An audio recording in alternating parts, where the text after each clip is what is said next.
Want to hear a funny story, or you want to take some phone calls? You want to talk about Gambling Dan, or what?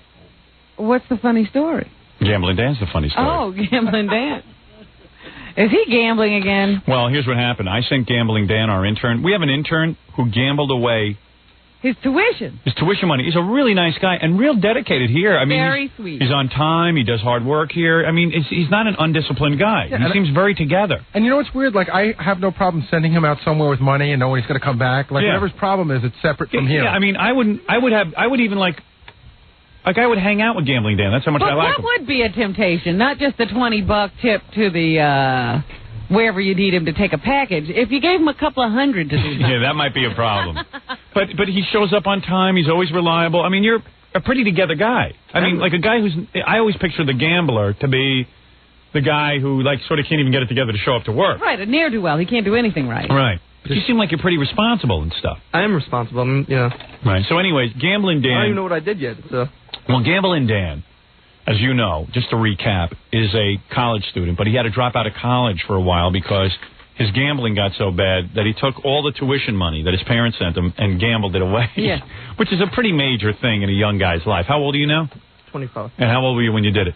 21. 21, okay. Yeah, I mean, when they talk about addictions, they say, has it had an impact on your life or your ability to get to work? You would stop gambling after that. Anyway, look at Gambling Dan, a little nervous. He doesn't know what he's done. I have no idea. No, all right. So okay, I'll tell you what it's about. This problem got him out of school. Yeah, so then I said to Gambling Dan on many occasions, like, maybe you ought to go to Gamblers Anonymous. And Gambling Dan said, no, that's for losers. Right. I went to one meeting and they were all losers. Yeah, he says, I'm not going back there with those losers. Those are real losers, right? True? Yeah. You said that. Okay, so even with all of that, I finally, a couple of weeks ago, got Gambling, because Gambling Dan is such a loser. He's a mush. Anything he bets on, he loses. So he started gambling again. Yeah. Just on little things, like he went to the track with Gary and stuff, and... But that's just like the alcoholic who says, oh, I can drink beer, though. Well, yeah, and then eventually they're back on the hard So I had to talk with him, and he said, hey, I'm going to Gamblers Anonymous. I'm going to go back there, and I'm going to go do the thing. So he went, and he dropped out again. He dropped out of Gamblers Anonymous. He can't even stay there. Now, Gary, what happened? Gambling Dan came up to you and said what? He said, you know, I went back to Gamblers Anonymous. He goes, but I'm not going back there anymore because it really is for losers. He goes, I'm not like those people. Go ahead. So I said, well, what do you mean? He goes, there's guys there that, like, took mortgages out on their house and lost their houses. And I go, but Dan, in a sense, that's what you did. You lost your college tuition. He goes, but I'm not like just as bad. He goes, I'm not like those people. It's the same thing, just a different scale. So he said, listen, all I need to do is I just need to get it under control. I don't need to stop. Right, you need he doesn't want to quit. You need to gamble. And I said to you, if you knew someone who was an alcoholic, would you give him a beer if you knew they were only going to have 2 beers? No. No, of course not. But I don't consider myself even in that framework. I see. Go ahead. How do you see yourself? Because gamblers never see themselves. I lost my tuition, but I lost my tuition. I didn't lose anything more than my tuition. I never lost. I see you having a problem. You lost what you had. You lost everything you had. At that time in my life, I was really out of control. I was really stupid as far as, I'd keep on doubling my bets. Right. But, I never bet more than I ever had. Like, when I lost the $5,000, I never bet. Yeah, but you don't see that as a problem. Yeah, but you still you bet. Then I did. That's very severe to bet away your entire. In a sense, that was your. Now, let me tell you why it's the same thing as the guy who lost his house.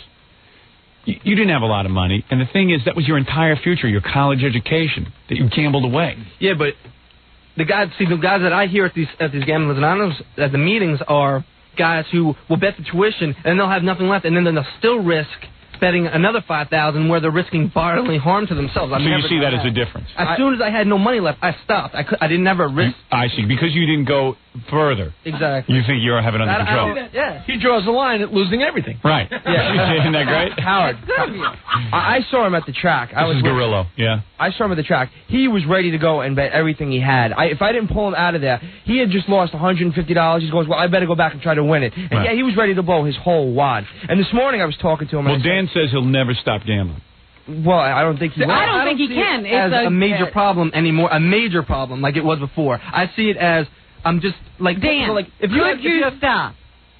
Yeah, I could stop. You could stop. You're lying. Could you stop? You see, that's the key question because my dad used to smoke cigars and pipes, and he said, "Look, I could quit any time I want. I'm not addicted." And he said that for like 20 years.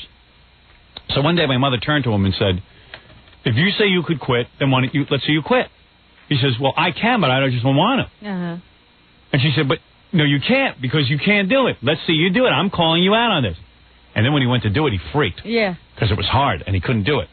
Now, you think you could quit gambling?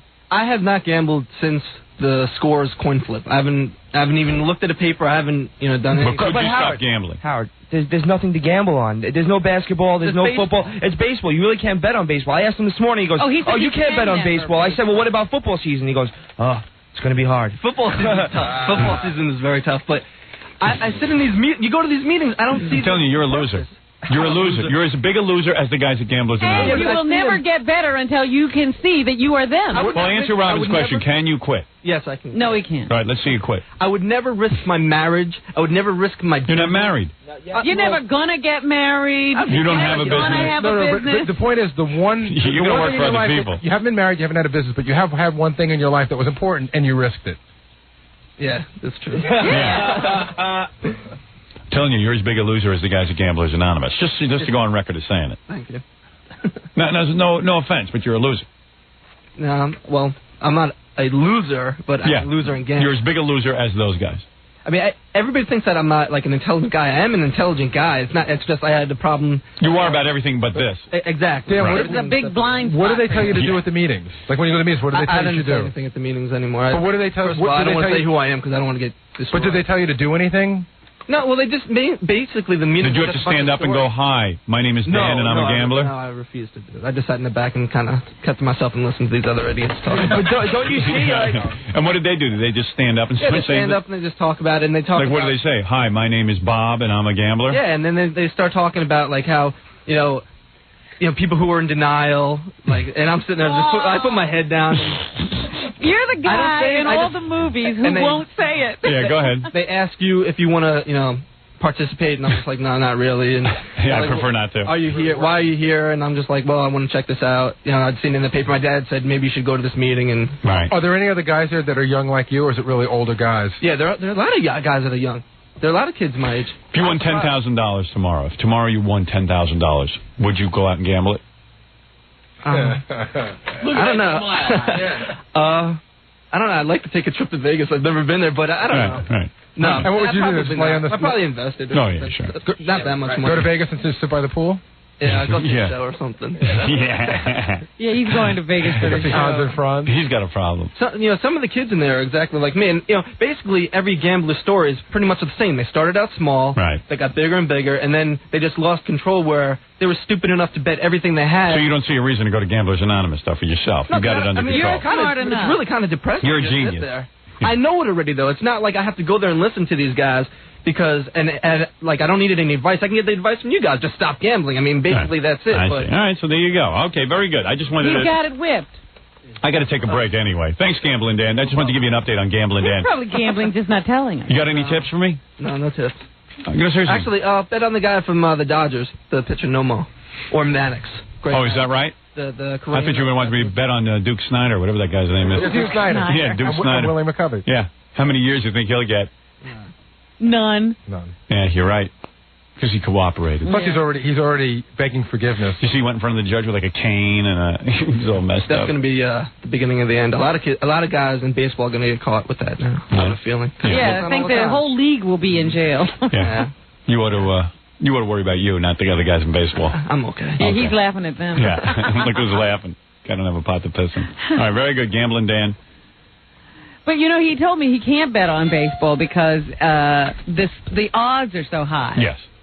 You lose everything real fast in baseball. Yeah, you'd like to lose slow. Can't enjoy it. Yeah. All right, let's take a break. When we come back, I'll take some phone calls and junk like that right after these words.